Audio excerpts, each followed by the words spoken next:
Oi, gente, sejam muito bem-vindos ao podcast Salva pela Graça. Aqui é a Sabrina e eu criei esse podcast para compartilhar com vocês reflexões e aprendizados ao longo da minha vida cristã. E eu tô lendo agora no meu devocional, gente, o Antigo Testamento. E eu tava compartilhando nos meus stories do Instagram alguns pensamentos, comentários, né? Vocês estavam gostando bastante. E como os stories somem com 24 horas, eu decidi criar esse podcast para deixar armazenado aqui e vocês também poderem rever sempre que vocês quiserem. Nesse ano de 2020, eu consegui finalizar a leitura de todo o Novo Testamento, então agora a minha missão é concluir o Antigo Testamento. Eu tô bem no comecinho ainda, tô em Gênesis, e ontem no meu devocional eu li a história de Jacó. E assim, faz muito tempo que eu não leio o Antigo Testamento, geralmente eu gosto mais do Novo, sabe? Leio mais o Novo com frequência. Então eu tô relendo as histórias do Antigo Testamento e pra mim parece tudo novidade. Tá sendo bem interessante acompanhar as minhas reações ao longo das histórias. E a história que eu li ontem foi de Jacó e suas esposas, e é sobre ela que a gente vai conversar nesse primeiro episódio do podcast. Eu queria recapitular para vocês um pouquinho sobre a história de Jacó. Então, Jacó é filho de Isaac e ele queria se casar com Raquel, que é filha de Labão. Raquel tinha uma irmã, Lia, e aí eles fizeram um acordo de que Jacó devia trabalhar 7 anos para Labão para poder se casar com Raquel. Porém, após os 7 anos, Labão deu a sua filha Lia para que ele se casasse. E aí, Jacó precisou trabalhar mais 7 anos para ficar com Raquel, certo? Então, até aí, Jacó tem 2 esposas. Hoje, na nossa cultura, né, é bem diferente imaginar um cenário de um homem com mais de uma esposa, mas a gente tem que lembrar que isso é muito cultural, tá? Então, assim, naquela época, isso não era errado para aquela cultura. Até hoje existem culturas, né, com a poligamia. Então, é muito interessante também observar questões culturais como essa. E aí, cabe a gente ressaltar aqui que apesar de Jacó ser casado com Lia, ele amava Raquel. Tanto que tem uma parte, gente, da história, quando Jacó beija Raquel pela primeira vez, olha isso que a Bíblia fala. Jacó beijou Raquel e começou a chorar bem alto. Gente, tipo assim, quê? Imagina essa cena dele beijando Raquel pela primeira vez e começando a chorar bem alto, né? Nada romântico, digamos assim. E então ele era muito apaixonado por Raquel, né? Ela era sua esposa preferida. E aí, a Bíblia fala que quando Deus viu que Lia era desprezada pelo marido, ele a abençoou com filhos. E assim, gente, a mulher foi muito abençoada mesmo, porque ela não teve só um filho, não teve só 2, 3, não, longe disso. Ela teve 7 filhos. Enquanto Lia tinha 7 filhos, Raquel era estéril. Então a gente começa... Aí que começa, gente, a treta de Lia e Raquel, tá? Guardem isso na memória de vocês. A Bíblia fala que quando Lia começa a ter, né, o primeiro filho, o segundo filho, ela tinha os filhos, porém ela não tinha o amor do marido. E aí, gente, olha só o que ela fala. Agora, certamente, o meu marido me amará. Ela falou isso depois de ter o primeiro filho.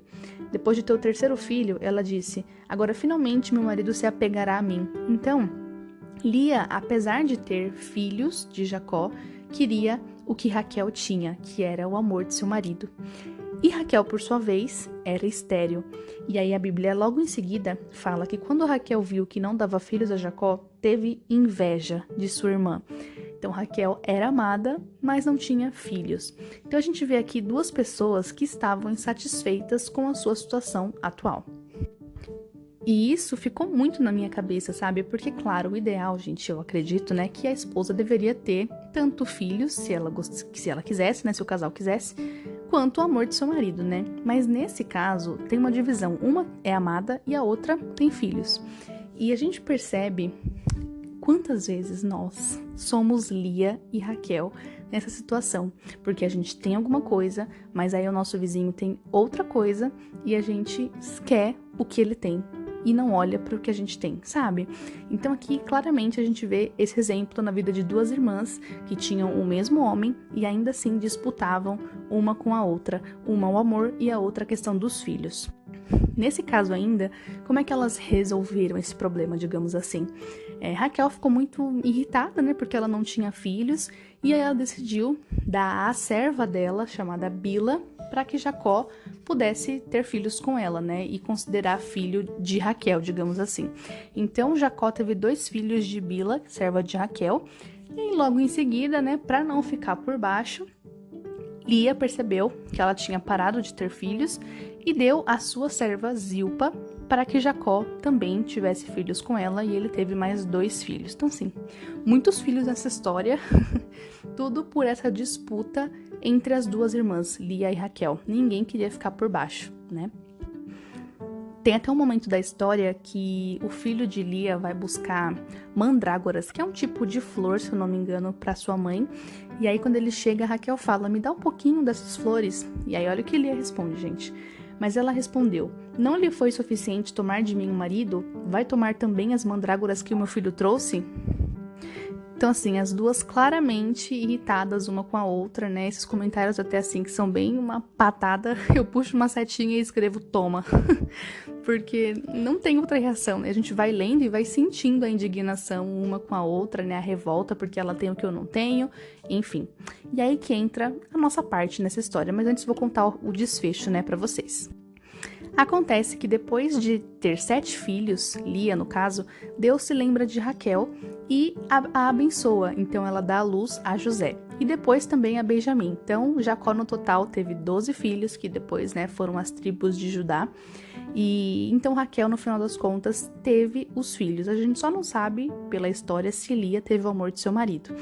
Mas, agora trazendo isso um pouquinho para nossa vida, né, esse exemplo das 2 irmãs, eu queria que a gente refletisse sobre essa questão de olhar para aquilo que a gente não tem, ao invés daquilo que a gente tem. Talvez, assim como Lia, você já tenha bênçãos, como 7 filhos, ou outras coisas que para você são importantes, mas você ainda está olhando para aquilo que fulana tem que você não tem. Ou o contrário, ou você é como Raquel, que tem amor, mas você ainda não tem os filhos de Lia e você deseja isso que o outro tem, né? Então, fazendo uma analogia com a nossa vida, eu me percebi em muitos momentos como Lia e como Raquel, olhando para aquilo que o outro tem e não considerando aquilo que eu tenho. Poxa, Lia tinha 7 filhos, não é 1, não eram 2, eram 7. Quantas bênçãos, né? 7 filhos. E Raquel também era tão amada, mas tão amada, que Jacó chorou bem alto quando beijou ela pela primeira vez. E mesmo assim, ela queria aquilo que a sua irmã tinha. E aí eu queria deixar esse convite para você hoje, para que nas suas orações, né, você se lembre daquilo que você tem. É claro que a gente pode sim pedir a Deus, né, aquilo que a gente acredita que seja necessário para nossa vida, mas ainda assim, apesar das petições, nós temos tanta coisa para agradecer, para olhar para nós mesmos, né, e reconhecer a graça e a bondade de Deus na nossa vida. Então esse é meu exercício para você hoje, que você possa olhar mais para aquilo que você tem e não olhe tanto para aquilo que o outro tem ou para aquilo que você ainda não tem. Às vezes a gente nem se compara com o outro, né? A gente se compara com nós mesmos, querendo coisas para nós que não necessariamente o outro tenha. Mas a gente sempre se compara com alguma coisa, né?